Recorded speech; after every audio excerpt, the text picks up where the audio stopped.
नमस्कार दोस्तों। अभी अपन ज्योमेट्री को लेके चल रहे थे। ज्योमेट्री में हम पढ़ रहे थे, पिछले वीडियो में आपने देखा होगा त्रिभुज से रिलेटेड कुछ चीज़ें आपने देखी हैं। त्रिभुज है आपके पास, बहुभुज वगैरह, ये सारी चीज़ें आपने पढ़ी हैं। अभी हम इस आने वाले 1 घंटे वाले इस जो वीडियो होगा, 1 घंटे या जितना भी समय का बनाएगा, इसमें हम त्रिभुज को बहुत ही फास्टली रिवीजन करने की कोशिश करेंगे ट्रायंगल का। इससे रिलेटेड वो चीज़ें हम इस वीडियो में देखेंगे जो चीज़ें अक्सर कंपटीशन में पूछी जाती हैं। यानी एक तरह से यदि अब तक आपने ट्रायंगल के बारे में कुछ नहीं पढ़ा है या आपको बेसिक नॉलेज नहीं है और आप सीधा फैक्ट को याद करने में विश्वास रखते हैं, तो आप ये वीडियो आपके लिए बहुत उपयोगी रहेगा। इस 1 घंटे में हम ट्रायंगल की समझ छोटी मोटी सारी चीज़ें बहुत ही जल्दी यानी फास्टली हम इसको कवर करने की कोशिश करेंगे। तो आइए वक्त जाया नहीं करते हुए सीधा आते हैं। ट्रायंगल क्या है? तो त्रिभुज के बारे में आपने पढ़ा था। त्रिभुज 3 भुजाओं से घिरी हुई बंद आकृति होती है। एक बहुभुज है जिसमें n बराबर 3 होता है। n बराबर 3 वाला बंद होगा भाई, बंद शब्द जरूर काम में लेना है। L1 L2 कई बार L1 में सवाल पूछा गया, ध्यान दीजिए। तो त्रिभुज बंद आकृति होती है 3 भुजाओं से घिरी हुई। इसमें शीर्ष जो है number of vertex is equal to 3 होता है। इसके अंतः कोण जो 3 अंतः कोण होते हैं, 3 इसके बाह्य कोण होते हैं। तीनों अंतः कोणों का जोड़ 180 डिग्री होता है और किसी भी बहुभुज के समस्त बाह्य कोणों का योग 360 होता है। अलग अलग फैक्ट की भी हम चर्चा करेंगे यहाँ से जो औरों से रिलेटेड आएगा। तो फास्टली आप सुनते जाएं इसको। बाह्य जो तीनों कोण होंगे, बाह्य कोणों का योग होगा 360 डिग्री। तीनों कोणों का योग 360 डिग्री होगा। समस्त चाहे वो त्रिभुज के हो, चतुर्भुज के हो, किसी भी समस्त बहुभुज, स्टार लगा के लिख दूं, समस्त जो पॉलीगन है उनका बाह्य कोणों का योग 360 डिग्री होता है भाई। विकिरणों की बात करें हम इसमें, तो त्रिभुज में किसी प्रकार का कोई विकिरण नहीं होता, तो त्रिभुज में विकिरणों की संख्या होती है भाई 0। अच्छा, ये एक 2 डायमेंशनल द्विविमीय आकृति होती है। द्विविमीय यानी जिसमें केवल एक सतह होती है भाई, एक सतह है, द्विविमीय आकृति होती है। अच्छा, त्रिभुज के बारे में नॉर्मल चीजें आपने देख ली हैं। त्रिभुज यदि एबीसी कोई ट्रायंगल है आपके पास और उसकी भुजाएं इस प्रकार एबीसी से डिनोट की जा रही हैं, तो त्रिभुज बनने का जो प्रतिबंध याद रखना, a प्लस बी, 2 भुजाओं का जोड़ तीसरी भुजा से बड़ा होगा। 2 भुजाओं का modulation of a minus b is less than c, 2 भुजाओं का अंतर तीसरी भुजा से छोटा होगा। ये प्रतिबंध भी कई बार परीक्षा में पूछा जाता है। कोणों के बारे में भी कई बार पूछ लेता है, अंतः कोणों का योग, बाह्य कोणों का योग, या ये प्रतिबंध। अब हम आगे चलते हैं। तो ट्रायंगल का बेसिक विकिरण नहीं होते इसमें। भुजाओं की संख्या 3 होती है, अंतः कोणों की संख्या 3 होती है जिनका योग 180 डिग्री होता है। बाह्य कोणों का योग 360 डिग्री होता है। 3 भुजाओं में से 2 भुजाओं का जोड़ हमेशा तीसरी भुजा से बड़ा होता है। याद रखिएगा, कई बार पूछी जाने वाली चीज है। 2 भुजाओं का अंतर तीसरी भुजा से छोटा होता है। आगे चलते हैं हम, त्रिभुज के प्रकार पढ़ते हैं हम। अब हर एक प्रकार का फास्टली हम डिस्कस करेंगे। सबसे पहली बात मैं आपको बता दूं, त्रिभुज जो होता है उसमें कोणों के आधार पे हम प्रकार पढ़ेंगे भैया। अभी फिलहाल कोणों के आधार पर प्रकार और उसका विश्लेषण भी हम साथ साथ करते जाएंगे। तो त्रिभुज का कोणों के आधार पे प्रकार पढ़ोगे। त्रिभुज में 3 कोण होते हैं। तीनों कोण, अंतः कोणों की बात करूंगा, 180 डिग्री के होते हैं भाई। तो 180 डिग्री के आपको 3 टुकड़े करने हैं। 180 के 3 टुकड़े करने। अब वो टुकड़े देखो, आपने पढ़ा होगा न्यून कोण क्या होता है, समकोण क्या होता है और अधिक कोण क्या होता है। न्यून कोण होता है 90 से छोटा, 0 से बड़ा, और 90 से छोटा। समकोण होता है 90 डिग्री वाला। अधिक कोण होता है 90 से बड़ा। ये आपको याद होंगे शायद, फटाफट डिस्कस कर रहे हैं हम। तो 3 कोण 180 के 3 टुकड़े करने। आप चाह के भी 2 टुकड़े 90 से बड़े नहीं कर पाएंगे, 2 टुकड़े 90 के नहीं कर पाएंगे, क्योंकि 0 डिग्री के कोण ट्रायंगल को वास्तविक रूप से विद्यमान नहीं कर सकता। तो आपके 2 कोण सदैव न्यून कोण होंगे, सदैव न्यून कोण। किसी भी त्रिभुज के 2 कोण सदैव न्यून कोण होते हैं। गांठ बांध लीजिए इस बात को। त्रिभुज के 2 कोण सदैव न्यून कोण होंगे। तीसरा कोण यदि न्यून कोण है तो उस त्रिभुज का नाम न्यून कोण त्रिभुज कहलाएगा। यानी अब तीसरे कोण के आधार पे आपको बताना है समकोण है कि वो अधिक कोण है।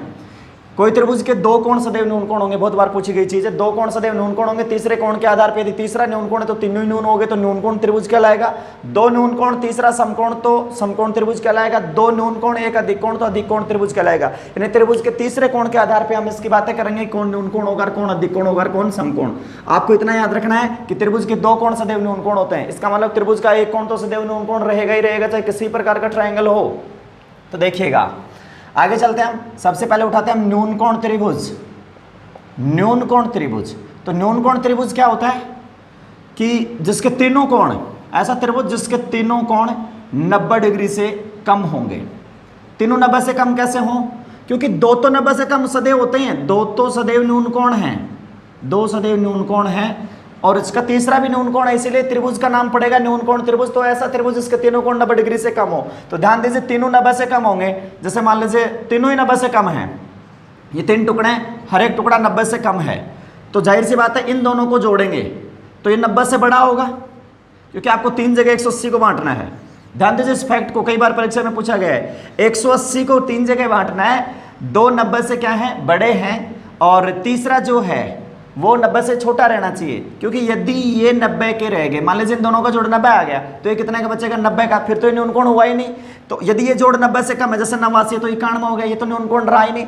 इसको न्यूनकोण रखने का मतलब है इन दोनों का जोड़ 90 से बड़ा आना चाहिए। तो कई बार ऐसे ही पूछ लेता है, वह त्रिभुज जिसमें 2 कोणों का जोड़ सदैव 90 डिग्री से बड़ा है। 2 का जोड़, देखो 2 कोण सदैव न्यूनकोण होंगे, लेकिन 2 कोणों का योग 2, भाई तीसरे भी तो 90 से छोटा रखना है, तो 2 कोणों का योग, इसलिए 2 को 90 से जोड़ को बढ़ा दो तो तीसरा अपने आप 90 से कम रह जाएगा। 2 कोणों का योग इसमें सदैव 90 से बड़ा होता है। यानी हम बात कर रहे थे किसकी, फैक्ट, ऐसे छोटे छोटे फैक्ट परीक्षा में पूछ जाएंगे, उन्हीं फैक्ट की मैं फटाफट चर्चा कर रहा हूं, फालतू चीजें मैं यहाँ नहीं बोल रहा। न्यूनकोण त्रिभुज कोण के आधार पर प्रकार पढ़ रहे थे। न्यूनकोण त्रिभुज जिसके तीनों कोण 90 डिग्री से छोटे होते हैं, 2 कोण तो प्रत्येक त्रिभुज के न्यूनकोण होते हैं, इसका तीसरा भी न्यूनकोण है। अच्छा, इसके 2 कोणों का जोड़ सदैव 90 डिग्री से बड़ा होगा। अच्छा, जैसे मान लीजिए, अरे भाई यहां समझो, ये तीसरा है, ये 2 तो हमेशा 90 से छोटे ही हैं, यदि ये 90 से बड़ा है तो ये 90 से छोटा, तो तीनों न्यूनकोण हो गए। ये 2 छोटे वाले कोण है, ये 90 डिग्री के हैं, तो तीसरा 90 डिग्री का मतलब समकोण हो गया। तो समकोण त्रिभुज वह त्रिभुज होता है जिसके 2 कोणों का जोड़ तीसरे कोण के बराबर होता है। ऐसे फैक्ट पूछ लेगा और आप उलझ जाओगे ना फैक्ट में। तो ध्यान दीजिए, ध्यान से समझना हर एक चीज को, इसका जो कंटेंट है आराम से समझिएगा आप। न्यूनकोण त्रिभुज की आकृति इस प्रकार की होती है, मतलब समकोण की आपको पता है, यहाँ सीधा आएगा, अधिक कोण यहाँ बाहर जाएगा। अब न्यूनकोण त्रिभुज के बारे में और क्या क्या चीजें हैं, ये तो था तीनों कोण 90 डिग्री से छोटे होते हैं, 2 कोण सदैव न्यूनकोण परमानेंट सबके ही होते हैं, इसका तीसरा भी न्यूनकोण है, और इसके 2 कोणों का जोड़ 90 डिग्री से बड़ा होता है। ये जरूर इसमें नई चीज आई है, ये फैक्ट ध्यान में रखिएगा। आप न्यूनकोण त्रिभुज पढ़ रहे थे, तो न्यूनकोण त्रिभुज में आपके पास निकल के आया, ये इसकी आकृति होती है भाई। तो न्यूनकोण त्रिभुज में कोण के आधार पे आपने देख लिया कि तीनों कोण 90 डिग्री से छोटे होते हैं। भुजाओं के आधार पे यदि ए बी सी न्यूनकोण त्रिभुज की भुजाएं हैं और यहाँ सी बड़ी भुजा है, सी बड़ी भुजा है, किसी न्यूनकोण त्रिभुज की बड़ी भुजा सी है, तो यहाँ एक प्रतिबंध होता है, A square plus B square is greater than sorry less than A square plus B square is greater than C square. यानी सी स्क्वायर जो होता है बड़ी भुजा का वर्ग वो छोटा होता है, आपको बड़ी भुजा पकड़नी है, बड़ी भुजा का वर्ग लेना है, बड़ी भुजा का वर्ग छोटा होता है, mean c square is less than A square plus B square. तो यदि ऐसा कहीं है तो ये त्रिभुज इंडिकेट करता है किसको, न्यूनकोण त्रिभुज को। आपको भुजाओं की लंबाई दे देगा और पूछ लेगा बिना ड्रा किए, बिना आपको कंपटीशन की परीक्षा दे रहे हो आप, तो वहां पेपर पेंसिल कोण वगैरह बना के तो आप बता नहीं सकते त्रिभुज न्यूनकोण बनेगा कैसा। आपको सीधा बताना है कि ये भुजाएं दे रखे हैं, ये त्रिभुज न्यूनकोण है अधिक कोण। तो आपको क्या करना है, त्रिभुज की तीनों भुजाएं उठाने, उसमें सबसे बड़ी को अलग रखना है, 2 छोटी भुजा का वर्ग ले लेना है, वर्गों को जोड़ देना है। यदि जोड़ बड़ा आ जाए, मतलब तीसरी भुजा छोटी पड़ जाए, इसका मतलब वो क्या है, न्यूनकोण है। तो न्यूनकोण ट्रायंगल का ही प्रतिबंध था। इसके बाद आते हैं इसकी समस्त माध्यिकाएं, इसके अंतः भाग में रहते हैं। पिछले वीडियो में आपने माध्यिकाएं देख ली, माध्यिकाएं अंतः भाग में होती है, मतलब इसका केंद्रक अंतः भाग में होता है। दूसरा बात करें हम इसका लंब केंद्र, देखो कई त्रिभुजों में लंब केंद्र अलग अलग जगह रहता है, तो लंब केंद्र भी अंतः भाग में होता है। बात करें इसका अंतः केंद्र, वो भी इसमें अंतः भाग में होता है। बात करें इसके परिकेंद्र की, तो वो भी इसका अंतः भाग में होता है। तो न्यूनकोण त्रिभुज वह त्रिभुज है जिसके चारों केंद्र, याद रखना, इसके चारों केंद्र सदैव अंतः भाग में होते हैं। कौन से केंद्रों की बात कर रहा हूं, आपने पिछले वीडियो जरूर देखे होंगे। यदि आप ट्रायंगल का नॉलेज रखते हो, चूंकि ये फास्टली रिवीजन वीडियो है, तो बशर्ते अपेक्षा है आपसे कि आपको बेसिक नॉलेज इसका हो। आपको पता होना चाहिए परिकेंद्र क्या होता है, अंतः केंद्र क्या होता है, लंब केंद्र क्या होता है, गुरुत्व केंद्र या केंद्र क्या होता है। तो इसके चारों केंद्र जो है वो सदैव अंतः भाग में स्थित होता है। ये इसकी भुजाओं के मध्य रिलेशन पाया जाता है न्यूनकोण में भाई। तो ये था आपका न्यूनकोण। तीनों कोण 90 डिग्री से छोटे होना, 2 कोणों का योग 90 डिग्री से बड़े होना, A square plus B square is greater than C square होना, और साथ में इसके चारों जो केंद्र होंगे, चारों केंद्र, अंतः केंद्र, परिकेंद्र, लंब केंद्र और केंद्र क्या, गुरुत्व केंद्र, ये चारों के चारों अंतः भाग में होते हैं। समस्त इसके लंबाइयां माध्यिका, शीर्षलंब, कोणार्धक, भुजालंबार्धक, ये सारे अंतः भाग में स्थित होते हैं भाई इसके। अगला चलते हैं हम, अगला पढ़ते हैं समकोण त्रिभुज। कोण के आधार पर पढ़ रहे थे, समकोण त्रिभुज क्या है। अब उसी भाषा में मैं बोलूं कोणों के योग के आधार पे, तो वह त्रिभुज जिसके 2 कोणों का योग तीसरे कोण के योग के बराबर होता है। तो देखिएगा 90 डिग्री के 180 के 2 टुकड़े करने हैं आपको, 90-90, तो 2 तो एक जगह 90 रखेंगे और एक अकेला 90 रखेगा, ये लो, ऐसा होता है इसमें। ये अकेला 90 रहेगा और ये दोनों मिलके 90 रहेंगे। तो ऐसा होता है समकोण त्रिभुज आपका। समकोण त्रिभुज। तो समकोण त्रिभुज में जैसे ये जो 90 डिग्री के सामने वाली भुजा सबसे बड़ी भुजा होती है, इसको हम कर्ण कहा करते हैं। ये दोनों ट्रिग्नोमेट्री आप देखोगे तो आधार और लंब परस्पर इंटरचेंज होते हैं अकॉर्डिंग टू देयर एंगल, यानी थीटा के अनुसार, कोण के अनुसार वो बदलते रहते हैं। तो मान लीजिए ये आधार है आपका, तो ये हो गया लंब। तो समकोण त्रिभुज की 3 भुजाएं आधार, लंब और कर्ण के द्वारा निरूपित की जाती हैं। तीनों में अभी जैसे आपने पढ़ा था थोड़ी देर पहले, A square plus B square is greater than C square, ऐसा न्यून कोण त्रिभुज में होता है। तो यहाँ क्या होता है, यहाँ होता है A square plus B square is equal to C square. C किसको, सबसे बड़ी भुजा, यानी यहाँ आप लिख सकते हो आधार स्क्वायर प्लस लंब स्क्वायर बराबर कर्ण स्क्वायर। ये पाइथागोरस पर में इसमें लागू होती है। कुछ पाइथागोरस जो फंक्शन है वो आपको याद रखना है, कौन कौन से होते हैं। पाइथागोरस होता है 3 4 5, जैसे आ गया। ये बताओ 3 4 5 वाला भुजाओं की जो अनुपात है वो किसको निरूपित करता है। तो छोटी का वर्ग करके देखना है, बड़ी के वर्ग के बराबर है तो आपका समकोण त्रिभुज हो जाएगा। ऐसे 3 4 5 है, 7 24 25 है आपका, 5 12 13 है। तो ये कुछ एक पाइथागोरियन ट्रिपलेट है। पाइथागोरियन ट्रिपलेट यहाँ पे आया है तो मैं बता दूं इसका बेसिक फॉर्म क्या होता है। इसका बेसिक फॉर्म होता है 2m m square plus 1 m square minus 1।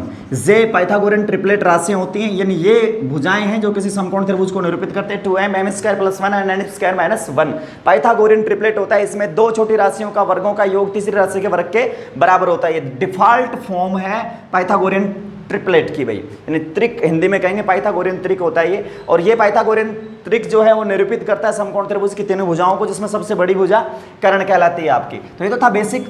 अच्छा, इसमें होता क्या है, दो कोणों का योग तीसरे कोण के योग के बराबर होता है, तो वह त्रिभुज आपका समकोण त्रिभुज कहलाएगा। यानी इसमें एक कोण 90 डिग्री का होता है, दो कोण इसके न्यून कोण होते हैं, दो भुजाओं के वर्गों का योग तीसरी भुजा के वर्ग के बराबर होता है, बराबर होता है इसमें समकोण त्रिभुज में। और क्या क्या चीजें इसमें फैक्ट देखिए इसके, और फैक्ट की बात करें, ये समकोण त्रिभुज है, इसका केंद्रों की बात करें, इंपॉर्टेंट वही चीजें हैं इसमें। समकोण त्रिभुज में भुजाएं आपने देख ली तीनों आपस में 2m m square plus 1 m square minus 1 का रिलेशन रखते हैं, पाइथागोरियन ट्रिपलेट रखते हैं, आधार स्क्वायर लंब स्क्वायर बराबर कर्ण स्क्वायर वाला। अब इसके केंद्रों की बात करें तो सबसे फर्स्ट हम लेते हैं इसका केंद्रक। केंद्रक इसका अंतः भाग में स्थित होता है। केंद्रक समझ रहे हो ना कौन होता है, केंद्रक माध्यिका कटान बिंदु कहलाता है। माध्यिकाएं जहां मिलती हैं, मीडियन समझ रहे होंगे आप। इसके बाद आता है इसका लंब केंद्र।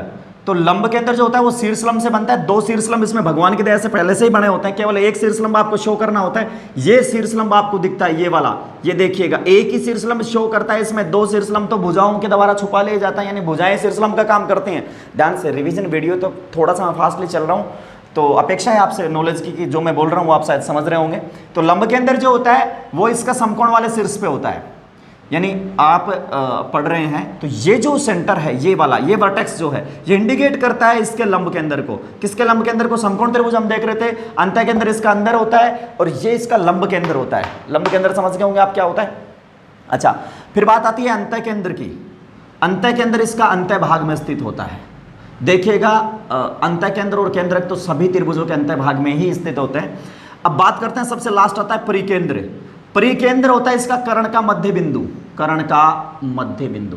ध्यान दीजिए, मैं प्रत्येक त्रिभुज के वर्गीकरण के हिसाब से आपको ये फैक्ट बता रहा हूं। पहले भी मैं इनको बता चुका, अलग अलग जब डिस्क्रिप्टिव हमने पढ़ा था। ये रिवीजन वीडियो है, मैं प्रत्येक ट्रायंगल लेके उसके बारे में बता रहा हूं। यदि आपके हाथ में समकोण त्रिभुज, आपका क्वेश्चन समकोण त्रिभुज में बेस्ड आता है, तो समकोण त्रिभुज मैंने फटाफट बोला है, ऐसे ऐसे इसके दो कोणों का योग तीसरे कोण के बराबर होता है और इसकी भुजाएं परस्पर लंबवत रहती हैं। सामने वाली भुजा कर्ण कहलाती है, जो 90 डिग्री के सामने बड़ी होती है, दो का वर्गों का योग तीसरे के बराबर होता है। फिर हम आगे फटाफट इसके केंद्रों पे, 4 केंद्र होते हैं। केंद्र सभी त्रिभुजों का अंतः भाग में होता है, तो समकोण का भी अंत में रहेगा। अंतः केंद्र सभी का अंत होता है, तो इसका भी अंत भाग में रहेगा। स्पेशली चीजें हैं, लंब केंद्र और परिकेंद्र अपनी जगह बदलते रहते हैं त्रिभुजों के हिसाब से। तो लंब केंद्र जो होता है वो समकोण वाले शीर्ष पे होता है। ये लंब केंद्र है इसका, ये इसका लंब केंद्र है। बात करें हम परिकेंद्र की, परिकेंद्र क्या होता है आपको पता है, भुजा लंब समद्विभाजक का कटान बिंदु। मैं फिर से रिवाइज करा देता हूं, माध्यिकाओं का संगामी बिंदु केंद्र कहलाता है। शीर्षलंब का संगामी बिंदु, संगामी प्रतिच्छेद नहीं, संगामी 3 हो गए वहां पे, तो शीर्षलंब का संगामी बिंदु लंब केंद्र कहलाता है। शीर्ष कोणों का अर्धक जो होता है, कोण अर्धक, कोण अर्धक का संगामी बिंदु अंतः केंद्र कहलाता है, जो कि भुजाओं से लंबवत दूरी पे समान होता है। परिकेंद्र, परिकेंद्र भुजा लंब समद्विभाजक जो होते हैं 3, उनका कटान बिंदु या उनका संगामी बिंदु परिकेंद्र कहलाता है, जो कि शीर्षों से सदैव समान दूरी पे होता है। और बात करें हम समकोण त्रिभुज के लिए, तो समकोण त्रिभुज के लिए कर्ण के मध्य बिंदु इसको इंडिकेट करता है। जैसे ये कर्ण का, देखो लंबवत अलग चीज है, ये इसका परिकेंद्र है। ध्यान देखिएगा, समकोण त्रिभुज के केंद्रों की मैं बात कर रहा था। समकोण त्रिभुज का लंब केंद्र यहां मिलता है, आपको याद रखिएगा, चित्र में समझ रहे होंगे आप। लंब केंद्र मिलता है 90 डिग्री वाले एंगल पे, और परिकेंद्र मिलता है कर्ण का मध्य बिंदु। यानी कर्ण परिकेंद्र, परित्रिज्या कैसे निकालोगे आप समकोण त्रिभुज की, कर्ण का आधा कर देना है। चलिए कुछ एक फैक्ट देखते हैं हम समकोण त्रिभुज से रिलेटेड, जो अक्सर आपसे पूछे जाते हैं। मैंने चर्चा की थी किसी त्रिभुज की अंतः त्रिज्या कैसे डिफाइन करोगे, तो अंतः त्रिज्या होती है area of triangle divide by semi perimeter of the triangle, क्षेत्रफल बटा अर्ध परिमाप। ध्यान रहे ये होती है अंतः त्रिज्या किसी भी ट्राइंगल की। ये रिवीजन वीडियो है तो थोड़ा सा जिन बच्चों को आता है मैं उनका फासले अध्ययन करा रहा हूँ भाई, देखिएगा।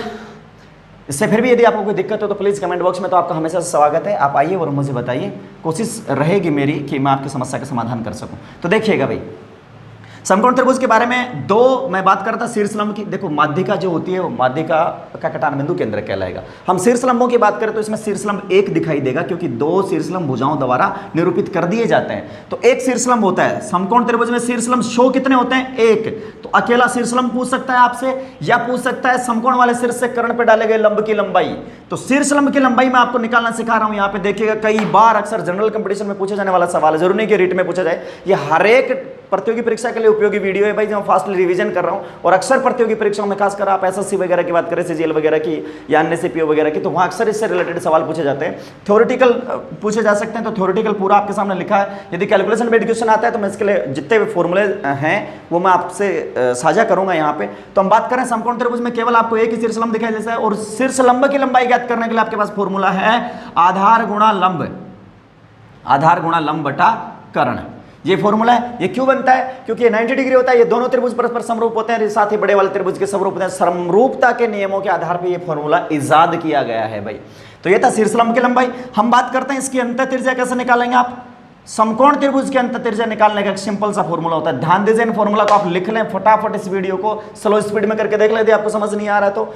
अंतः त्रिज्या निकालने का फॉर्मूला होता है आधार प्लस लंब माइनस कर्ण बटा 2। ये फॉर्मूला होता है आपका। यदि कोई आपसे पूछ ले समकोण त्रिभुज की अंतः त्रिज्या कैसे फाइंड करोगे, ध्यान रहे समकोण त्रिभुज में चीटिंग करेगा। आधार लंब एल के जो होगा आपका, कोई दो चीजें देख के तीसरी छुपाएगा, तो सबसे पहले पाइथागोरियन ट्रिपलेट पे चले जाना है आपको। पाइथागोरियन ट्रिपलेट आपका क्या है? आधार स्क्वायर प्लस लंब स्क्वायर बराबर कर्ण स्क्वायर। और उम्मीद है, आपसे अपेक्षा है कि आप 5-10 पाइथागोरियन ट्रिपलेट याद रखते हैं, उनका नंबर देखते ही आपको उसका वैल्यू पता चल जाएगा, ऐसा उम्मीद है आपसे।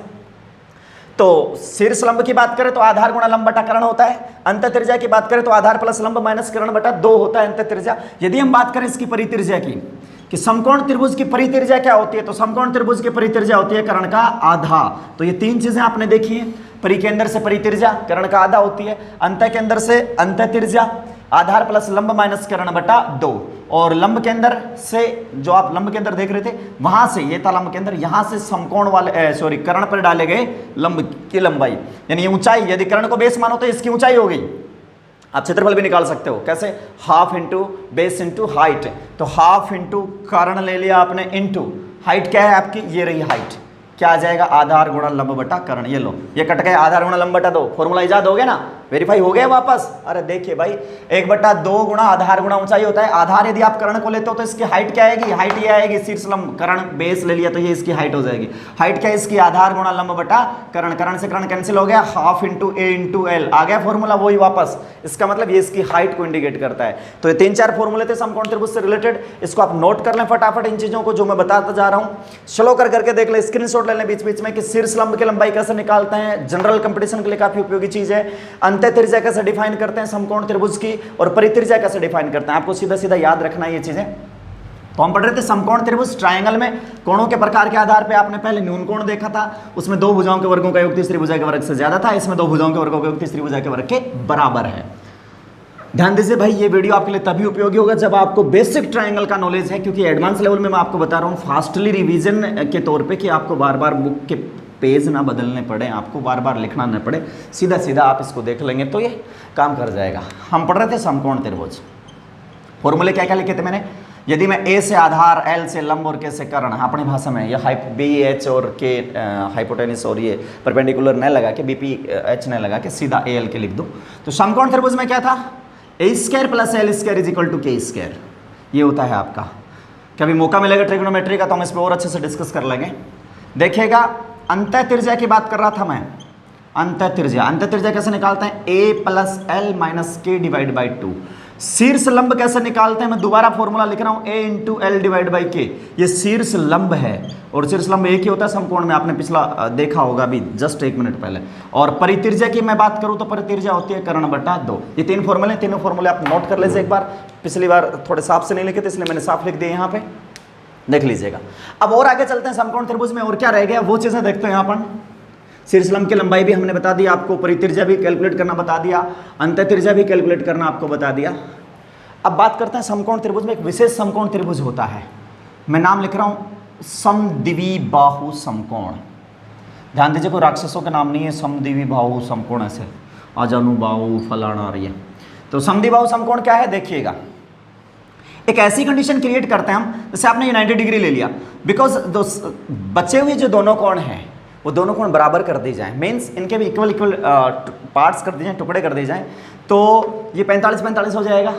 इसका मतलब ये दोनों भुजाएं आपस में बराबर आ जाए। या फिर हम ऐसा कहें एक ऐसा समकोण त्रिभुज जिसका आधार और लंब बराबर होता है, क्योंकि कर्ण तो सबसे बड़ी भुजा होगी। समकोण त्रिभुज जिसका आधार और लंब बराबर होगा वो कहलाएगा समद्विबाहु समकोण। अब समद्विबाहु समकोण में क्या होता है, यदि ये ए है तो ये भी क्या है ए। और ध्यान दीजिए ये एक छोटी सी चीज बताऊं, अरे भाई बहुत कुछ इतना इंटरेस्टिंग चीजें, इतना इंटरेस्टिंग है, यदि आपने इनमें मन लगा लिया ना, अरे आपने एक बार है ना इसके साथ मन लगा के देखना, आप सब कुछ भूल जाओगे।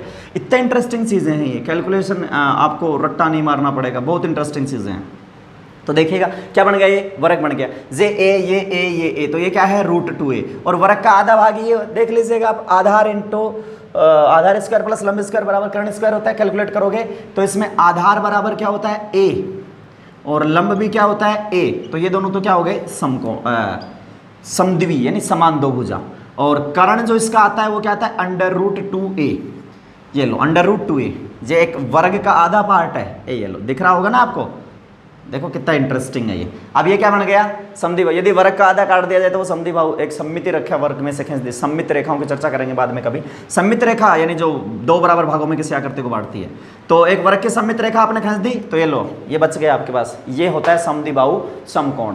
तो ये ए है, ये ए है, ये √2a। तो क्षेत्रफल की बात करें हम इसकी, तो इसका क्षेत्रफल होता है 1/2 गुणा आधार गुणा ऊंचाई। तो इसका आधार भी a है, ऊंचाई भी a है, तो इसका क्षेत्रफल आ गया a² / 2। अच्छा परिमाप की बात करें तो कई बार कंपटीशन में अक्सर अच्छे अव्वल दर्जे की परीक्षाओं में ये परिमाप के बारे में सवाल पूछ लिया जाता है कि एक त्रिभुज का परिमाप इस प्रकार दिया जाता है, तो त्रिभुज का प्रकार बताइए। जब हमेशा समकोण बनेगा, समद्विबाहु बनेगा, तो केवल और केवल ये फॉर्म आएगी, जैसे यहाँ 5 आ गया, यहाँ 5 आ गया, तो पक्का यहाँ √2 5 आएगा। आप चाह के इसको 6 नहीं लिख सकते, ये कुछ एक नियम होते हैं, गणित कुछ नियमों में बंधा है भाई, आप चाह के कुछ नहीं कर सकते। ये 7 है, ये 7 है, तो अब मेरी मजबूरी है यहाँ पे क्या 7√2 लिखना, मैं चाह के यहाँ 8 नहीं लिख सकता। समझ पा रहे होंगे आप क्या है, यानी इसका फंक्शन फिक्स है, ये a है, ये a है, तो ये क्या रहेगा √2a रहेगा, आधार स्क्वायर प्लस लंब स्क्वायर बराबर कर्ण स्क्वायर से। तो परिमाप इसका कैसे डिफाइन करोगे आप, a कितना हो गया 2a, तो परिमाप आया 2a प्लस √2a, इसका परिमाप होता है।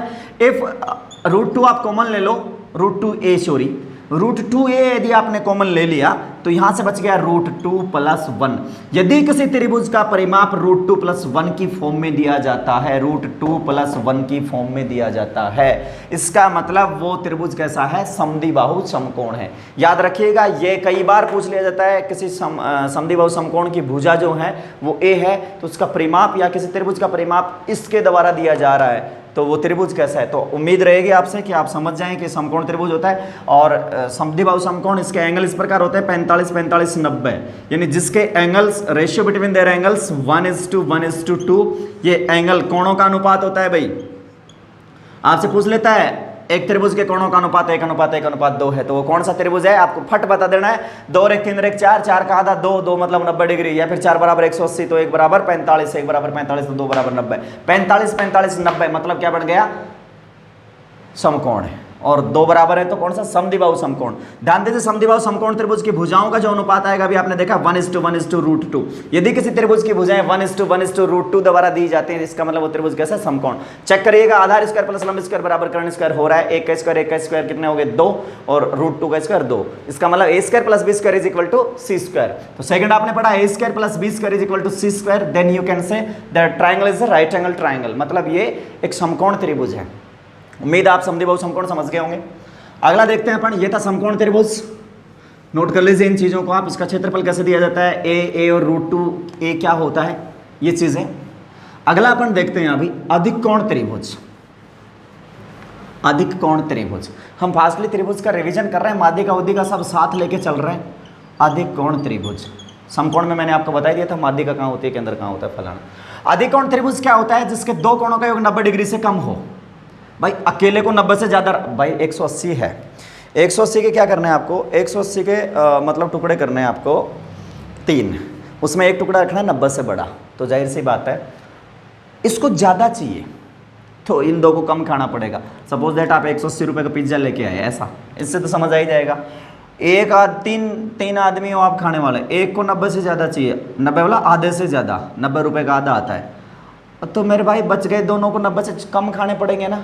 और वही बात न्यून कोण की बात करूँ तो 90 से कम रखना है, इसका मतलब वो दो 90 से ज़्यादा खाएंगे। तो सीधी सी बात है, कैसा भी घुमा के फिरा के पूछे, आपको कंटेंट में कहीं कोई समस्या नहीं आनी चाहिए। आपके नॉलेज में, फैक्ट्स पे जो नॉलेज है आपका, क्या अधिक कोण क्या होगा, ऐसे रट्टा मत मार के जाना कि त्रिभुज का दो कोण न्यून कोण 90 डिग्री से बड़े वाले त्रिभुज को। अरे भाई ये जमाना गया, बहुत फास्टली आपको करना है, कंपटीशन बहुत बढ़ गया है। फैक्ट और अच्छी चीज़ें पे, स्मार्ट स्टडी पे फोकस करिए आप लोग, तब जाके क्लियर कर पाएंगे इन चीज़ों को। वो रट्टे वाली बात गई कि त्रिभुज का क्या होता है अधिक कोण, तो वह त्रिभुज जिसका कोण, वो जमाने गए। फास्टली चलिए, एक्यूरेसी के साथ चलिए, फैक्ट पे फोकस करिए, स्मार्ट स्टडी पे विश्वास रखिए आप। तो अधिक कोण क्या होता है? अधिक कोण ट्रायंगल में क्या होगा, जिसके एक कोण 90 से, दो कोण तो सदैव न्यून कोण होंगे, तो दो कोण तो इसके भी क्या होंगे, न्यून कोण, और तीसरा जो होगा वो 90 से बड़ा होगा। तो तीसरा 90 से बड़ा होगा, ऐसा नहीं पूछेगा, वो ऐसे पूछेगा आपसे, त्रिभुज जिसके दो कोणों का योग 90 डिग्री से कम होता है वो त्रिभुज सदैव जिसके दो कोणों का योग 90 डिग्री से कम होता है वो क्या होगा, तो वो आपका क्या हो जाएगा, अधिक कोण। तो इसके दो कोणों का योग 90 से छोटा, ये 90 से क्या होंगे, कम। क्यों होंगे 90 से कम? अरे भाई ये अकेला ही 90 से बड़ा है, ये 90 से क्या होता है, बड़ा। तो ये होता है आपका अधिक कोण त्रिभुज। अधिक कोण त्रिभुज के बारे में कोई खास चीज़ें नहीं है कि जैसे क्या है, लेकिन इसके जो केंद्र होते हैं इनमें जरूर इसमें दिक्कत है। कौन से केंद्रों में? जैसे अधिक कोण त्रिभुज की बात करें तो ये इसकी नॉर्मल आकृति होती है, ऐसे कि भाई ये 90 डिग्री यहाँ था, तो इसका केंद्रक, सभी का केंद्रक अंतः भाग में होता है। केंद्रक समझ रहे हो ना? अरे भाई माध्यिका वाला। और इसका लंब केंद्र जो होता है, ये बताना कहाँ होता है इसका लंब केंद्र बाहर मिलता है भाई ये भाग में, ठीक है। और इसका अंतः केंद्र आपको पता होगा, अंतः केंद्र मिलता है, इसका अंतः केंद्र सभी का अंतः भाग में मिलता है, तो इसका भी अंतः भाग में मिलेगा। और परिकेंद्र भी इसका बाहर मिलता है, परिकेंद्र भी इसका बाहर मिलता है। तो ये था आपका अधिक कोण त्रिभुज। देखिएगा अंतः केंद्र कहाँ मिलता है, लंब केंद्र कहाँ मिलता है, केंद्र कहाँ मिलता है। केंद्रकों की स्थितियाँ आपने पहले भी वीडियो में देख चुकी है। इसके दो कोण 90 से छोटे होते हैं, 90 से छोटा, 90 से छोटा उनका योग ही होता है, कोण क्या होता है। और एक कोण जो होता है वो 90 से बड़ा होता है, उसको हम अधिक कोण त्रिभुज कहते हैं, ठीक है। इसमें फंक्शन क्या है इसका, मेन, यदि इसकी ट्रायंगल की साइड्स को ABC द्वारा निरूपित की जाए, सी इज द लार्जेस्ट, सबसे बड़ी साइड है यहाँ की, सी ग्रेटेस्ट साइड बोल सकते हैं जिसको, तो सी सबसे बड़ी साइड है, ABC द्वारा निरूपित किया, तो यहाँ फंक्शन क्या होगा, a² + b² is less than to c², means c² is greater than to a² + b²। इनके वर्गों के योग से बड़ा होगा तीसरी भुजा का वर्ग, और ऐसा होता है तो त्रिभुज क्या होता है, अधिक कोण। इसमें याद रखने वाले यही चीज़ है, अधिक कोण। और ये मैं पहले के वीडियो में अच्छे से डिस्कस कर चुका। यदि आपको इसका कंटेंट ध्यान से देखना है तो आप इससे पिछले वीडियो में चले जाओ, हर एक टॉपिक को धीरे धीरे अच्छे से डिस्कस किया हुआ है। जब वो वीडियो आप देख लें, वो टॉपिक कंटेंट आपको समझ में आ जाए, तो आप सीधा यहाँ आइए और फास्टली रिवीजन करिए। ये आप लोगों के रिवीजन के लिए बनाया है भाई। तो ये था आपका अधिक कोण त्रिभुज। ये तो थे कोणों के आधार पर प्रकार ट्रायंगल के। अब हम आगे चलते हैं, ट्रायंगल के प्रकार पढ़ते हैं इसमें भुजाओं के आधार पे, कि भुजाओं के नाप के आधार पे। अभी आपने देखा ये केंद्रों की स्थितियाँ देखी हैं, अक्सर इनसे सवाल पूछते हैं, केंद्र क्या होते हैं, कौन सा केंद्र किसका कटान बिंदु होता है। तो अभी हम डिस्कस करते हैं त्रिभुज से रिलेटेड कुछ इंपॉर्टेंट देख रहे थे अपन चीज़ें, फैक्ट देख रहे थे। प्रकार अब हम देखते हैं भुजा के आधार पर, भुजा के आधार पर। तो भुजा के आधार पे क्या होता है भाई, त्रिभुज में तीन भुजाएं होती हैं, या तो वे तीनों एक जैसी होंगी, या उनमें दो एक जैसे होंगे, या तीनों ही अलग अलग होंगे। तो तीन प्रकार बनते हैं। सबसे फर्स्ट हम लेते हैं, अलग अलग मैं इसको डिस्कस कर चुका भाई, यहाँ फास्टली फैक्ट के आधार पे देखते हैं, समबाहु त्रिभुज क्या होता है। तो समबाहु त्रिभुज क्या होता है, इक्विलैटरल ट्रायंगल क्या होता है, इसकी तीनों भुजाएं बराबर होती हैं। फर्स्ट फैक्ट तो ये है, ये यानी ये ए है तो ये भी ए है, तो ये भी ए है। तो फर्स्ट आया तीनों भुजा समान, तीनों भुजा समान। दूसरा, समबाहु त्रिभुज सदैव न्यून कोण होता है, सदैव न्यून कोण। क्यों होता है सदैव न्यून कोण? देखिएगा इसके सभी अंतःकोण, क्योंकि ये क्या होता है, समबाहुभुज होता है। n बराबर 3 वाला समबाहुभुज होता है, जिसके लिए n = 3 है। यदि आप गणित का अच्छा खासा नॉलेज रखते हैं तो ये चीज़ आपके समझ में आ जाएगी। तीनों भुजें समान है, सदैव न्यून कोण होता है, और इसके सभी जो कोण हैं वो समान होंगे, सभी कोण समान होंगे। इसका अंतःकोण का माप आती है प्रत्येक की 60 डिग्री, प्रत्येक अंतःकोण 60 का आएगा, और प्रत्येक बाह्य exterior angle = 120 degree and interior angle of equilateral triangle = 60 degree. तो सभी कोण समान होंगे, अंतःकोण 60 डिग्री का होगा, बाह्य कोण 120 डिग्री का होगा भाई, ठीक है। तीनों भुजा बराबर होंगी, ए होंगी। तो बात करें हम इसके परिमाप की, तो इसका परिमाप होगा 3a, तीनों भुजा जुड़ जाएंगी भाई। और इसके क्षेत्रफल की बात करें तो इसका एक विशेष फॉर्मूला हेरोन के सूत्र के द्वारा इजाद किया गया, √3 / 4 × a², जहाँ a is denote to side of triangle. ये 60 का हो गया भाई, ये 60, ये तो बेसिक चीज़ें आपने पढ़ी हैं, ये आपके कंपटीशन में कोई खास मायने नहीं रखती। अंतः बाह्य वाला जरूर देख लेना आप, समबाहुभुज होता है, n बराबर 3 के लिए आता है। आगे चलते हैं अभी हम। अब हम देखते हैं इसमें कि इसमें केंद्र क्या है, माध्यिका क्या है, क्या चीज़ें हैं। तो ये एक विशेष समद्विबाहु भी आएगा अभी आगे, अभी तो हमने समकोण समद्विबाहु पढ़ा था समबाहु में। तो देखिएगा इसमें क्या होगा, एक फैक्ट लिख रहा हूं, 4 तत्व थे वो, माध्यिका, शीर्षलंब, कोणर्धक। ये सबसे इंपॉर्टेंट चीज लिख रहा हूं भाई मैं, अब तक के वीडियो की सबसे इंपॉर्टेंट चीज, माध्यिका, शीर्षलंब, कोणर्धक और भुजा लंब अर्धक, चारों लिख दो ब्रैकेट में। ये जो चारों चीजें हैं ये एक ही रेखाखंड द्वारा निरूपित होते हैं, एक ही रेखाखंड द्वारा निरूपित होते हैं। देखिएगा क्या लिख दिया मैंने, वह त्रिभुज जिसके माध्यिका, शीर्षलंब, कोणर्धक, भुजालंब अर्धक सारे एक ही रेखाखंड द्वारा निरूपित होते हैं, वो त्रिभुज होता है आपका समबाहु त्रिभुज। कैसे होते हैं देखिएगा फटाफट, इसमें मैं आपको एक्सप्लेन कर रहा हूँ, थोड़ा सा जल्दी से एक्सप्लेन यहाँ देख लीजिएगा कैसे क्या है। माध्यिका वगैरह आप जानते हो क्या होता है, हमने भाई आपने वो भी पढ़ा है, समरूपता, सर्वांग क्षमता सब पढ़ा है आपने पहले, इसलिए अब फास्टली रिविजन करना। ये 60 डिग्री है, ये 60 डिग्री, ये 60 डिग्री है, और ये तीनों बराबर है। हमने माध्यिका डालनी चाहिए इस पर, तो माध्यिका यहाँ से निकलेगी और इसके मध्य बिंदु को मिलेगी। मान लीजिए इसका मध्य बिंदु है, हमने क्या करा, यहाँ से एक रेखा आ रही है और वो इसके मध्य बिंदु को मिल रही है, तो हमारे लिए ये इस त्रिभुज की माध्यिका हुई। हमने माध्यिका खींची।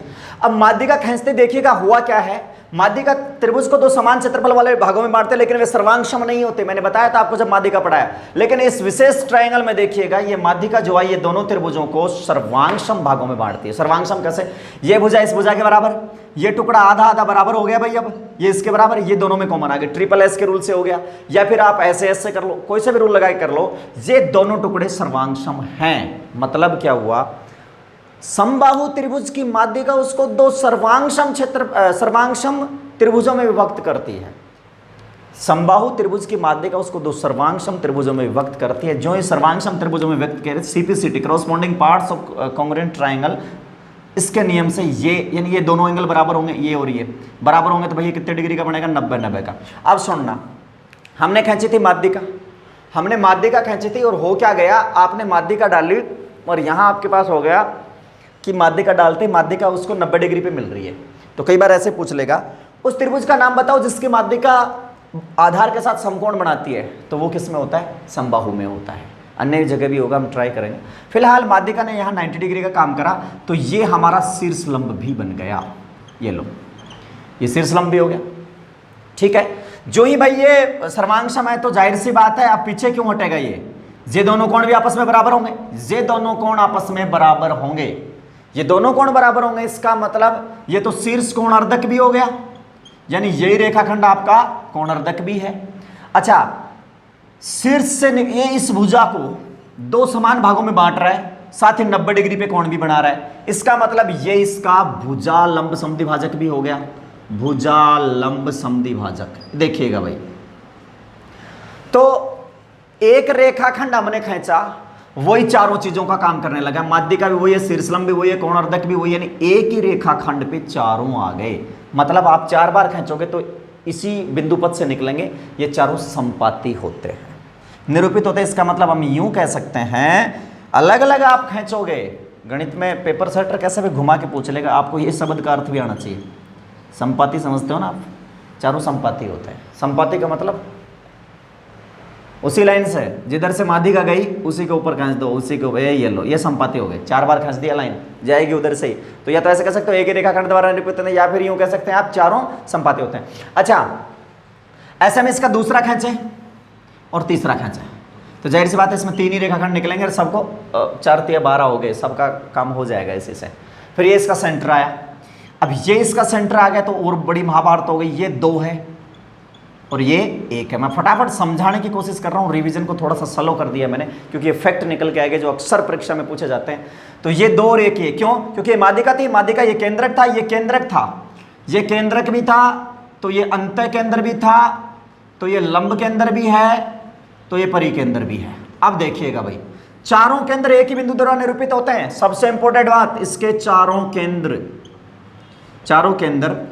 एक ही बिंदु द्वारा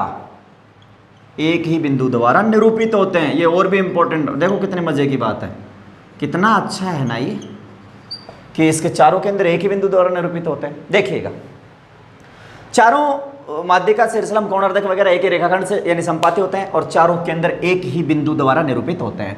अच्छा, ये जो ऊपर वाली माध्यिका 2:1 में काटती है, तो यहां एक नई चीज और निकल के आ गई। क्या निकल के आ गई? भुजा से केंद्र की दूरी अंतः त्रिज्या कहलाएगी। ये है इसकी अंतः त्रिज्या। किसकी अंतः त्रिज्या? समबाहु त्रिभुज की अंतः त्रिज्या कौन सी? ये। और शीर्ष से केंद्र की दूरी कहलाएगी परित्रिज्या, तो यह है इसकी परित्रिज्या। तो एक नया लॉजिक और आ गया। क्या आ गया? कि इसकी जो परित्रिज्या है, इसकी परित्रिज्या अनुपात अंतः त्रिज्या, ये तो और भी लॉजिक आ गया, वो 2:1 होती है। मतलब इसकी परित्रिज्या डबल होती है किसकी? अंतः त्रिज्या की।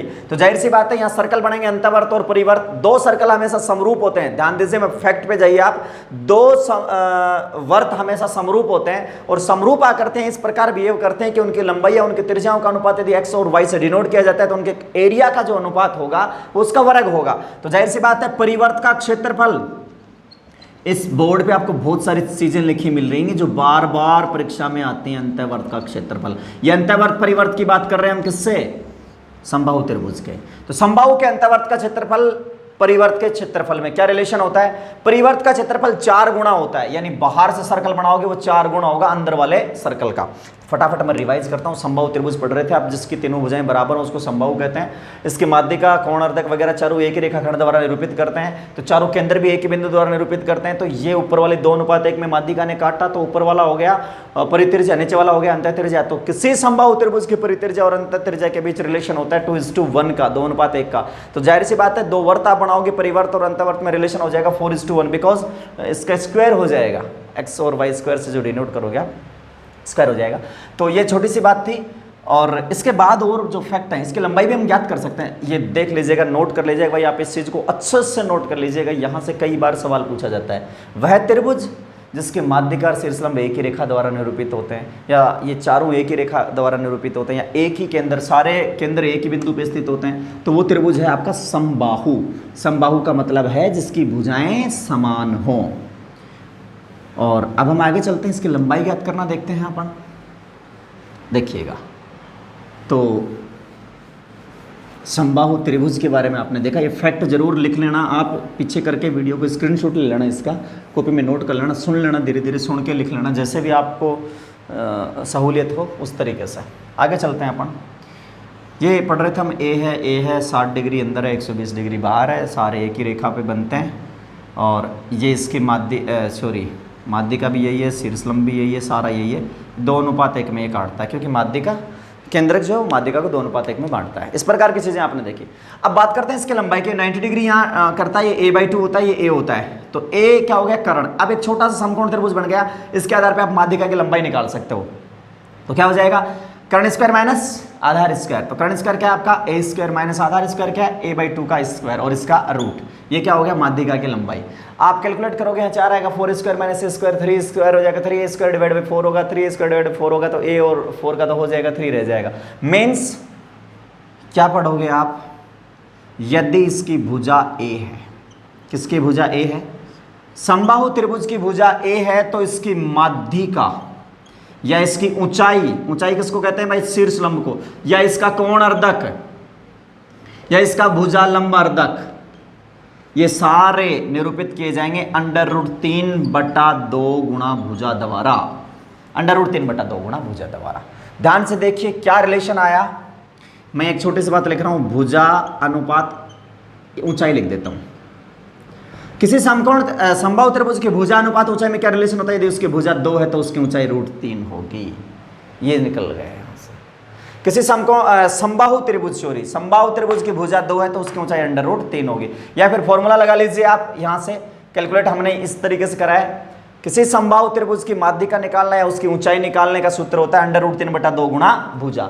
उल्टा यदि आपको भुजा निकालनी है, ऊंचाई दे रखी है, तो आप क्या करोगे, 2/√3 गुणा ऊंचाई, पक्षांतरण कर दिया, ऐसा करने से भुजा आ जाएगी। समझ पा रहे हो ना, ये लो।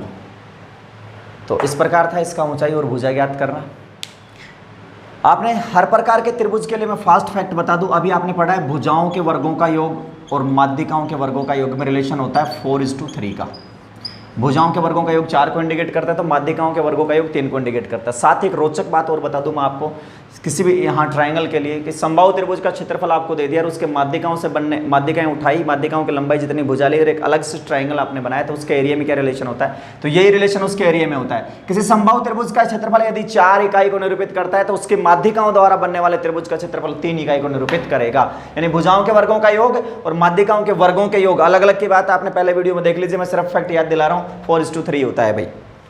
तो ये था आपके पास समबाहु त्रिभुज, क्षेत्रफल वगैरह आपने पहले देख लिया, ये ऊंचाई और इसमें रिलेशन देख लिया, चारों एक ही बिंदु पे होते हैं, केंद्रक वगैरह। तो इसका परिवर्त का क्षेत्रफल जो होता है वो इसके अंतःवर्त का क्षेत्रफल का 4 गुना होता है। यानी इस प्रकार होता है परिवर्त और अंतःवर्त। देखिएगा, ये तो हो गया अंतःवर्त और ये हो गया परिवर्त। परिवर्त वो होता है जो इसके तीनों शीर्षों से होकर गुजरे भाई। देख लीजिएगा चित्र में, थोड़ा सा मैं फास्टली समझाने की कोशिश कर रहा हूँ, बाकी पेंटिंग या राइटिंग मेरी अच्छी नहीं है भाई, थोड़ा सा देख लें आप, समझ जाएँ।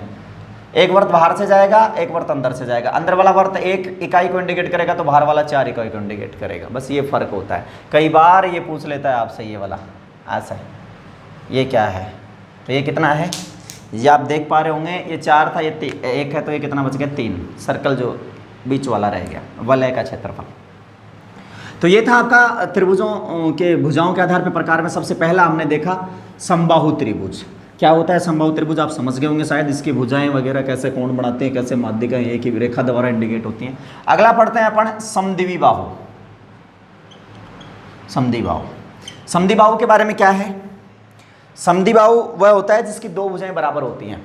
समद्विबाहु त्रिभुज वह त्रिभुज होता है जिसकी दोनों भुजाएं आपस में बराबर होती हैं भाई। तो देखिएगा, ये त्रिभुज है आपका, ये ए है, ये ए है, ये बी है, ऐसा होता है। तो इसके ये दोनों कोण आपस में बराबर होते हैं, क्योंकि 2 भुजाएं बराबर, तो उनके सामने के कोण त्रिभुज में बराबर होते हैं। इस भुजा का नाम होता है आधारी। असमान भुजा है, असमान भुजा। तो समद्विबाहु त्रिभुज की 2 भुजाएं बराबर होती हैं, उसके आधार के कोण बराबर होते हैं। आधार का असमान भुजा उसका आधार कहलाती है।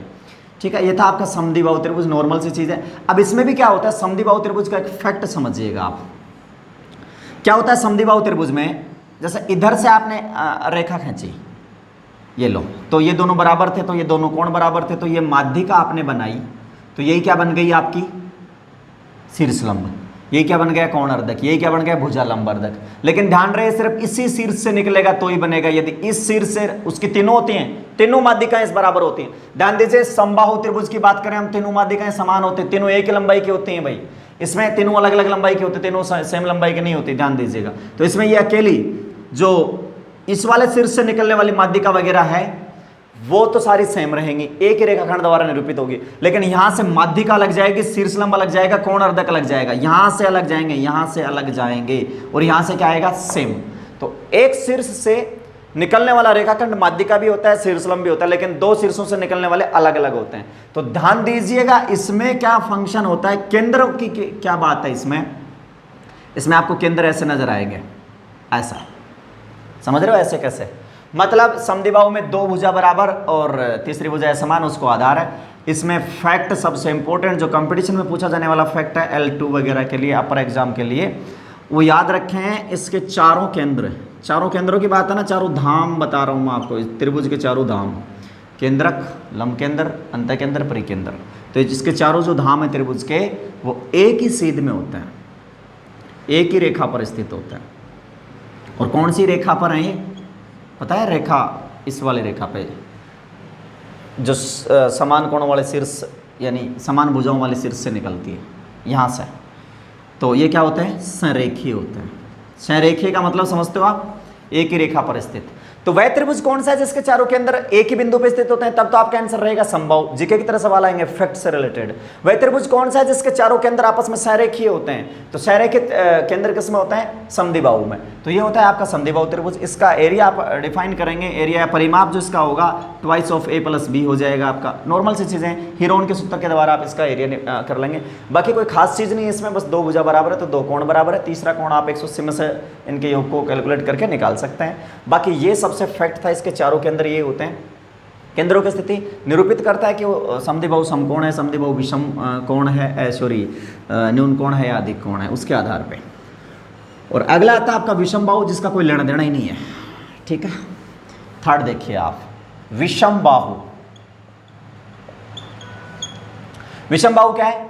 त्रिभुज जिसकी तीनों भुजाएं अलग अलग हों, ए बी सी, कोई लेना देना नहीं है। ए बी सी क्या है? वो न्यून कोण भी हो सकता है, वो समकोण भी हो सकता है, वो अधिक कोण भी हो सकता है। विषमबाहु में कोई खास नहीं है, परिमाप होता है इसका a plus b plus c, और यहाँ s सेमी पेरीमीटर होता है इसका a plus b plus c divide by 2। Area इसका दिया जाता है हीरोन के सूत्र के द्वारा s minus a, s minus b, s minus c। ये होता है आपका विषमबाहु त्रिभुज। कोई खास चीजें नहीं है। विषमबाहु यदि न्यून कोण बनेगा तो न्यून कोण वाले फंक्शन इजाद होंगे, यदि समकोण बनेगा तो समकोण वाले लगेंगे, और अधिक कोण बनेगा तो अधिक कोण वाले। और इसके चारों केंद्र वगैरह सब उन्हीं कोणों के आधार पर निरूपित होंगे भाई।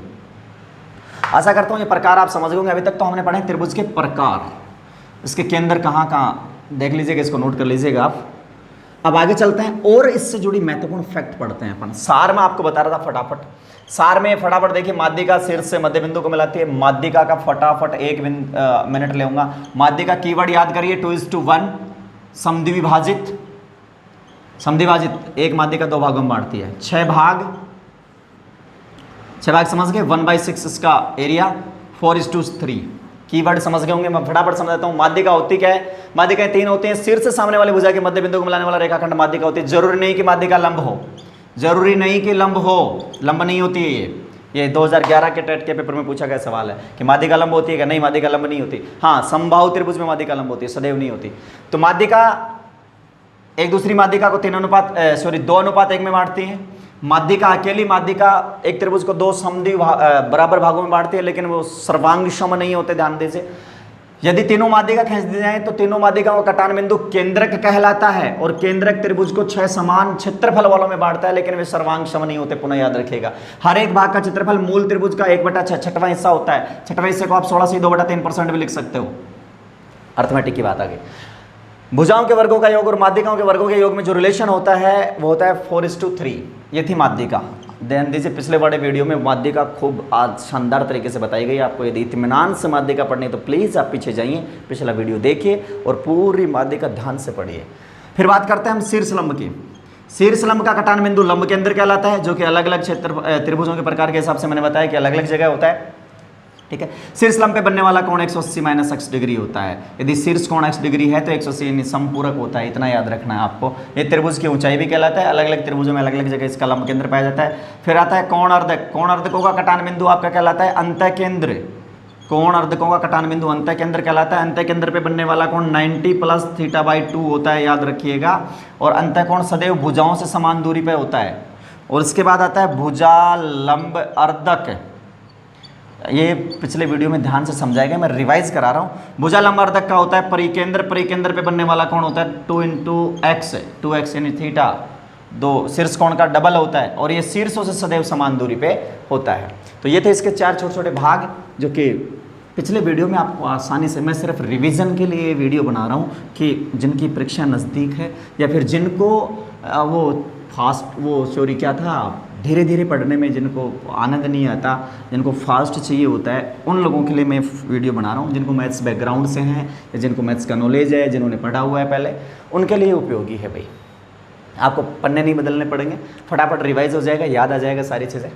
इसके बाद चलते हैं, कुछ और फैक्ट्स थे। आधारभूत समानुपातिक प्रमेय आपने पढ़ी कि ये समान अनुपात में बांटता है। ये x है, ये y है, तो ध्यान दीजिए x और x प्लस वाई इंडिकेट करेगा। समरूपता सर्वांग क्षमता में आपने पढ़ा AA या AAA का नियम, समरूपता का होता है, सर्वांग क्षमता का नहीं होता। जो आकृतियाँ समरूप होती हैं उनकी भुजाएं समानुपाती होती हैं। ये फैक्ट मेन इंपॉर्टेंट फैक्ट आया था, भुजाएं समानुपाती होती हैं। और जो भुजाएं समानुपाती होती हैं तो उन भुजाएं समानुपात का यदि अनुपात x/y है भुजाओं का, तो उनके परिमाप का भी यही अनुपात होगा। लेकिन ध्यान दीजिए उनके क्षेत्रफलों का अनुपात हो जाएगा x² अनुपात y²। और यदि हम बात करें त्रिभुज से हटके अन्य समरूप आकृतियों की, प्रत्येक समरूप आकृति जो 3 डायमेंशन होती हैं उसके आयतन की बात करें तो आयतन हो जाएगा x³ अनुपात y³। कई बार छोटे छोटे सवाल जो मैंने डिस्कस करे थे लास्ट वीडियो में कि 2 घन हैं, उनकी भुजाओं का अनुपात a अनुपात b है, तो उनके आयतनों का अनुपात क्या होगा, तो आयतन के लिए वो क्यूब हो जाएंगे। अच्छा, कुछ और चीज़ें मैंने यहाँ डिस्कस करी थी। अक्सर आपकी परीक्षाओं में सवाल आते हैं कोण ज्ञात करना, कोण ज्ञात करना। ये फैक्ट मैं थोड़ा सा स्लो बताऊंगा आपको कोण ज्ञात करने में, क्योंकि कोण आपसे बहुत बार पूछे जाते हैं। तो देखिएगा कोण कैसे कैसे बनते हैं। पहले तो चारों केंद्रों की बात करूं मैं। जे कोई त्रिभुज है और यहां कोई केंद्र है, इसको तो आप ध्यान से समझ लें, ये तो पक्का सवाल आने वाला है। यहां से तो इस एंगल की वैल्यू आपसे पूछी गई है, ये कोण P आपको दिया गया है, ये शीर्ष कोण है, सामने का शीर्ष कोण, ये शीर्ष कोण P है और यहाँ की वैल्यू आपसे पूछी है। और ये केंद्र, अब इस केंद्रों की बात करते हैं। केंद्रक होता है कोई मतलब नहीं है। यदि ये लंब केंद्र है, ध्यान दीजिए, ये बिंदु लंब केंद्र को इंडिकेट करता है या ये बिंदु अंतः केंद्र को इंडिकेट करता है। यानी अंतः केंद्र कब होगा, जब ये कोणों का अर्धक होंगे, वो आपको पहले पता होना चाहिए। ये परिकेंद्र को इंडिकेट करता है। तो यहाँ क्या बनेगा, लंब केंद्र पे बनेगा 180 माइनस P। ये फैक्ट याद दिलाने के लिए बता रहा हूं। अंतः केंद्र पे बनेगा आपका 90 प्लस P/2 और परिकेंद्र पे बनेगा ट्वाइस ऑफ P। ये चीजें आप देख लें। शीर्ष कोण P है। हर बार सवाल पूछे गए पिछले पेपर में, जिन बच्चों ने ध्यान से रीड की तैयारी करी है, अन्य कंपटीशन की जो ध्यान से मन लगा के तैयारी कर रहे हैं, प्रीवियस ईयर के पेपर वो देख रहे हैं, तो उनको पता है कि प्रश्न कहाँ कहाँ से पूछे जाते हैं ज्योमेट्री में। तो ये टफ चीज़ें नहीं है, बहुत सिंपल सिंपल चीज़ें। अब आप एक रट्टा मार के चले गए, अब आपको ये नहीं पता 180 कहाँ लेना है, 90 कहाँ लेना है।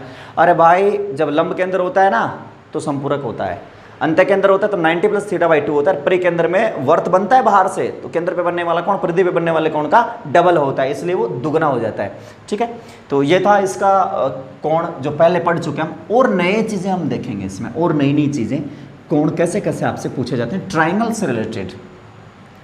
तो देखिएगा, ये एक ट्राइंगल है, इसके तीनों कोण 180 डिग्री के हैं। सपोज दैट ये x है, ये y है, ये x है, ये y है, ये z है। तो z के साथ कुछ और जोड़ोगे तो भी क्या आएगा, 180। और z में यदि x प्लस वाई दोनों मिला के जोड़ोगे तो भी 180। तो सीधा सीधा साफ निकल रहा है x प्लस वाई है। यानी बाह्य कोण दो अंतः कोणों के योग के बराबर होता है। किसी त्रिभुज का बाह्य कोण दो अंतः कोणों के योग के बराबर हो। ये वैसे भी आप निकाल लेंगे पेपर में, कोई खास बात नहीं है। ठीक है भाई। अच्छा, अगला अपन देखते हैं।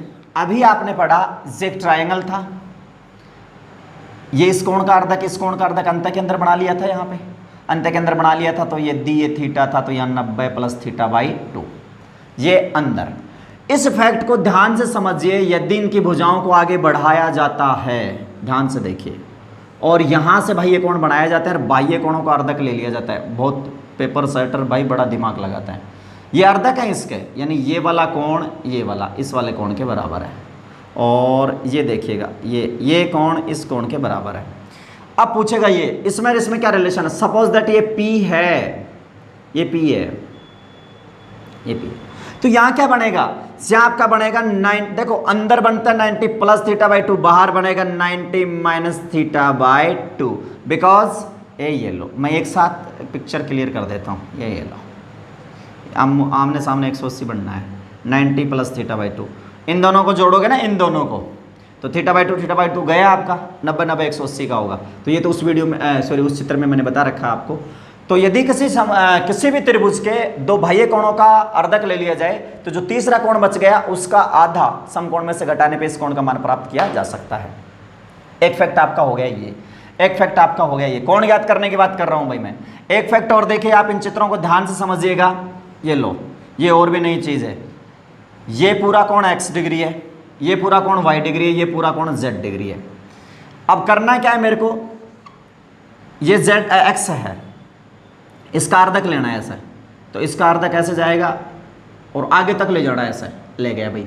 फिर बाह्य कोण एक अंदर से एक बार, देखो दोनों अंदर से लिए, दोनों बाहर से लिए, अब एक अंदर से और एक बाहर से लेते हैं, इधर से ले लो चाहे इधर से ले लो, कोई फर्क नहीं पड़ने वाला। अरे भाई किधर से भी ले लो, ये तो एक ही चीज आनी है। एक अंदर का और एक बाह्य कोण का अर्धक मिला दिया जाए तो ये बाहर एक कोण बनाता है। ये कोण कई बार पूछा जाता है कंपटीशन में, बहुत बार, आपको अवश्य पता होना चाहिए। ये z था, ये z है, ये z है ना, तीसरा रह गया भाई। एक का तो अंदर से ले लिया, एक का बाहर से। अर्धक, अर्धक ले रहे हैं, ये अर्धक हैं, बायसेक्टर समझ रहे हो ना, अर्धक। ये इसका अर्धक है, ये इसका अर्धक है। तो जो तीसरा बच गया जिसका कुछ नहीं करा, उसका हाफ होता है z/2। याद रखिए ये तीसरे कोण का आधा, वो जो तीसरा रह गया ना उस तीसरे का आधा। ये क्या होता है 90 प्लस तीसरे का आधा, ये होता है 90 माइनस तीसरे का तो आधा आपको करना ही है। प्योर आधा रहेगा, एक अंदर से एक बाहर से होगा। दोनों अंदर हैं तो 90 में जुड़ेगा, दोनों बाहर से हैं 90 में से घटेगा। तो ये कुछ एक कोण ज्ञात करने के फंक्शन से, ट्राइंगल से रिलेटेड। उम्मीद करता हूँ ये चीजें आपको समझ में आएंगी। स्क्रीनशॉट ले लीजिए, इनसे रिलेटेड क्वेश्चन हल करके देखिए अपने टेक्स्ट बुक में। फिर भी यदि कहीं कोई समस्या आती है तो प्लीज आप मुझे इन्फॉर्म करें, कमेंट करें, मैसेज करें। हर संभव जितना हो सकेगा मैं आपका प्रॉब्लम दूर करने की कोशिश करूंगा भाई।